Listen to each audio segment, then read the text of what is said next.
পাকিস্তানের বিখ্যাত পত্রিকা টাইমস অব ইসলামাবাদ বলছে, বাংলাদেশে গৃহযুদ্ধ বাঁধানোর জন্য সেই বাংলাদেশে 1971-এর মুক্তিবাহিনীর মতো একটি ফোর্স গঠন করছে ভারতের গোয়েন্দা সংস্থা রিসার্চ অ্যান্ড অ্যানালাইসিস উইং অর্থাৎ র, এবং এজন্য প্রয়োজনীয় প্রস্তুতিও নাকি সম্পন্ন করেছে মোদির দেশ।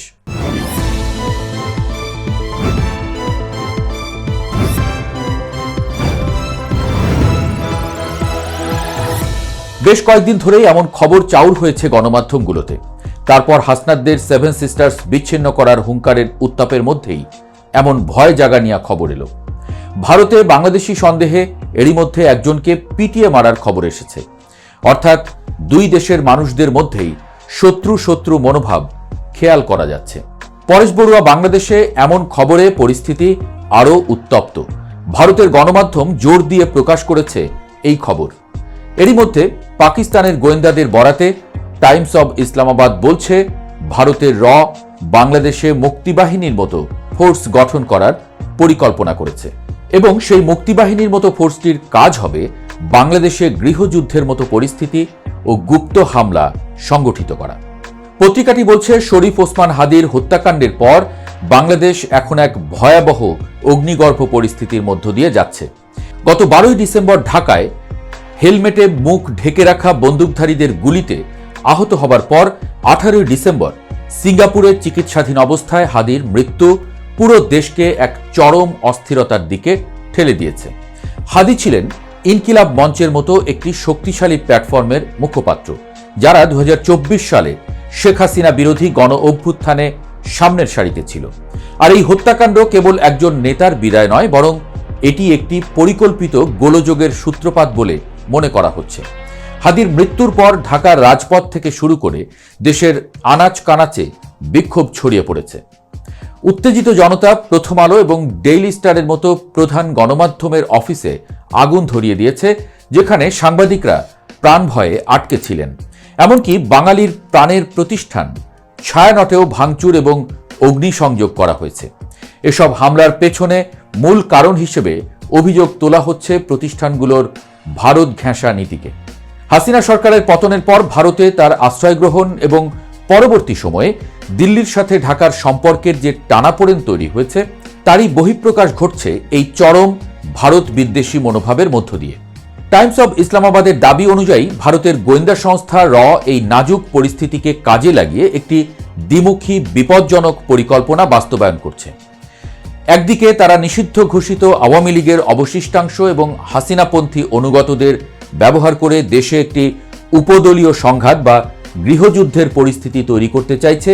তাদের লক্ষ্য হল 2026 সালের ফেব্রুয়ারির নির্বাচনের আগে অন্তর্বর্তীকালীন সরকারকে অস্থিতিশীল করে তোলা এবং প্রমাণ করা যে এই সরকার দেশ চালাতে সক্ষম নয়। অন্যদিকে তারা বাংলাদেশের শিক্ষিত এবং বেকার যুবকদের বিভ্রান্ত করে উগ্রপন্থার দিকে ঠেলে দেওয়ার এক ভয়ঙ্কর ছক কষছে। প্রতিবেদনে উঠে এসেছে যে তেহরিকি তালেবান বাংলাদেশ বা টিটিবির মতো গ্রুপগুলোর মাধ্যমে তরুণদের নিয়োগ দেওয়া হচ্ছে।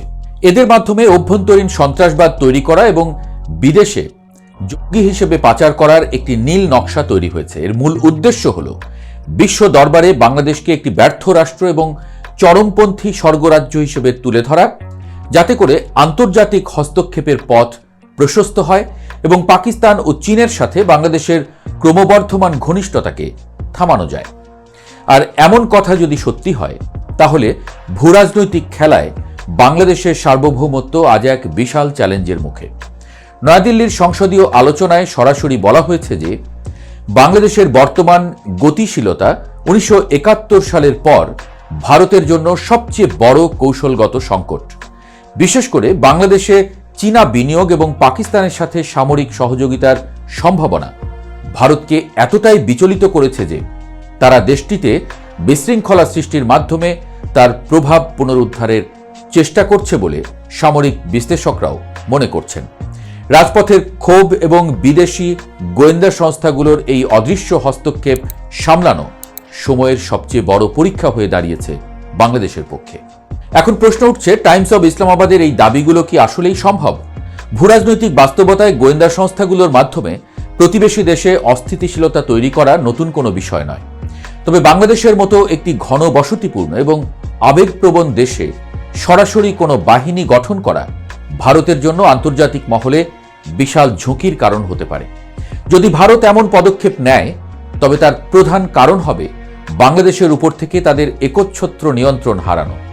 গত ১.৫ দশকে শেখ হাসিনা সরকারের মাধ্যমে ভারত বাংলাদেশে যে ভূরাজনৈতিক সুবিধা পেয়েছে, বর্তমান সরকারের পাকিস্তান ও চীনমুখী নীতিতে তা হুমকির মুখে। এই স্ট্র্যাটেজিক লস কাটিয়ে উঠতেই তারা বাংলাদেশকে অশান্ত করার পথ বেছে নিতে পারে।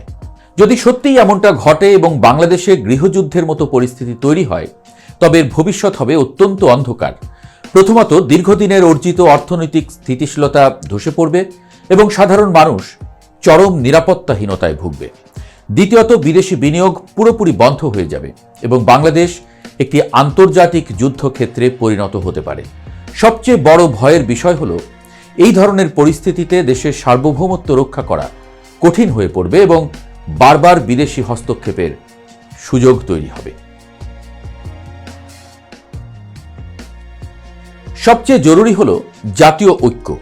রাজনৈতিক ও আদর্শিক মতপার্থক্য ভুলে দেশের সার্বভৌমত্ব রক্ষায় সব পক্ষকে এক হতে হবে।